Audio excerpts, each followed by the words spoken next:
வேடச்சந்தூர்லேருந்து நம்மளோட ஃபாலோவர் பார்த்துக்கிட்டிங்கன்னா, தினேஷ் அப்படின்றவர் வந்து இந்த ஆம்பிளிஃபையர் நம்மள்ட்ட ரீவொர்க்காக கொடுத்துருந்தாரு.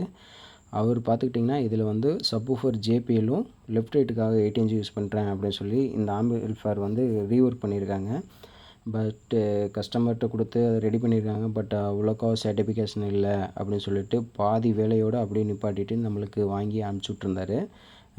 அவருக்காக இந்த ஆம்பிளிஃபையர் வந்து நம்ம மேக் பண்ண போகிறோம். இதில் யூஸ் பண்ணியிருக்க கன்வெர்ட்ரு எல்லாமே டோட்டலாக உங்களுக்கு நான் காமிச்சிருக்கேன். இது வந்து 12 வோல்ட் கொடுத்தீங்க அப்படின்னா கம்பல்சரி 24 வோல்ட் வெளியில் வரும். அதேமாதிரி 24 வோல்ட் கொடுத்தாலும் உங்களுக்கு வந்து 24 வோல்ட் தான் வெளியில் வரும். அந்த மாதிரி டிசைனிங் பண்ணி கன்வெர்ட்டர் யூஸ் பண்ணியிருக்காங்க.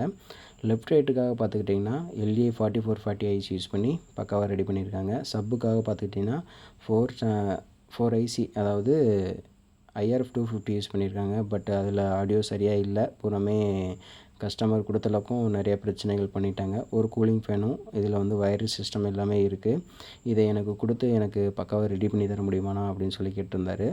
ஓகே பிரதர், அனுப்புங்க, நான் பார்த்துட்டு நான் உங்களுக்கு நான் என்னன்னு சொல்கிறேன் அப்படின்னு சொல்லிவிட்டு ஆம்பிளிஃபையரை கையில் வாங்கிட்டு எல்லாமே டோட்டலாக பார்த்தோம். வயரிங்கு சரியான ஒரு ப்ராப்பராக இல்லை. பார்த்துக்கிட்டிங்கன்னா உங்களுக்கே தெரியும், சரிங்களா? நம்ம இந்த மாதிரி பண்ண மாட்டோம். டோட்டலாக நம்ம எப்படி பண்ணுறோம் அப்படின்றத கம்பல்சரி நான் காமிக்கிறேன். வெயிட் பண்ணி பாருங்கள். அதே மாதிரி நமது சேனல் பிடிச்சிருந்துச்சி அப்படின்னா கம்பல்சரி லைக் பண்ணுங்கள், ஷேர் பண்ணுங்கள். மெயினாக நமது சேனலை சப்ஸ்கிரைப் பண்ணிட்டு ஃபாலோ பண்ணுங்கள் பிரதர். இப்போ பார்த்துக்கிட்டிங்கன்னா எல்லாமே டோட்டலாக நம்ம எடுத்துகிட்டு அதில் இருந்த மோனோ போர்டு கம்பல்சரி கம்ப்ளைண்ட்டு, அதை நம்ம போட்டாலும் நமக்கு நிறைய இஷ்யூ வரும். அதனால் கஸ்டமர்கிட்ட பேசிவிட்டு நான் புதுசாகவே பண்ணி கொடுத்துட்டேன். இதில் கஸ்டமர் எப்படி கேட்டாரோ எனக்கு அப்படி இருந்த மாதிரியே கொடுத்துருங்க அப்படின்னு சொல்லிட்டு கேபிள்ஸ் வந்து பவர் சப்ளைக்கு வந்து 4 ஸ்கொயர் வயர் கேபிளும், அதே மாதிரி சப்புக்கு வந்து 1 ஸ்கொயர் வயரும் போட்டு பக்கா வெளியில் அவுட்புட் எடுத்து கொடுத்துட்டேன். எனக்கு இந்த மாதிரி தான் வேணும்னு சொல்லியிருந்தார்.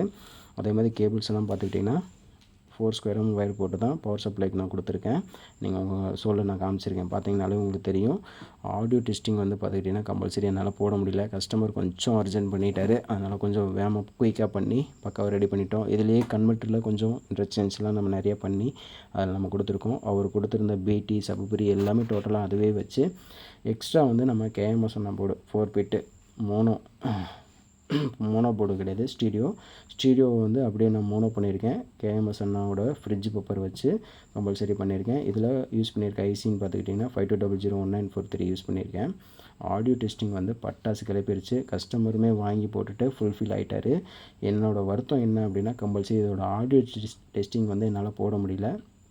வயரிங்குமே பார்த்துக்கிட்டிங்கன்னா கம்பல்சரி நீட்டாக பண்ணியிருப்பேன். மேக்ஸிமம் இது வந்து கொஞ்சம் அர்ஜெண்ட் ஒர்க்கு, அதனால் கம்பல்சரி கொஞ்சம் என்னால் வயரிங் இன்னும் நீட்னஸாக பண்ண முடியல. பட் ஆனால் ஆடியோ தாறுமாறாக வந்திருக்கு. இந்த மாதிரி ஆம்பிளிஃபையர் ரீவொர்க் பண்ணணுன்னா கம்பல்சரி கான்டாக்ட் பண்ணுங்கள். மேலே ஸ்க்ரீனில் தெரியும் நம்பருக்கு.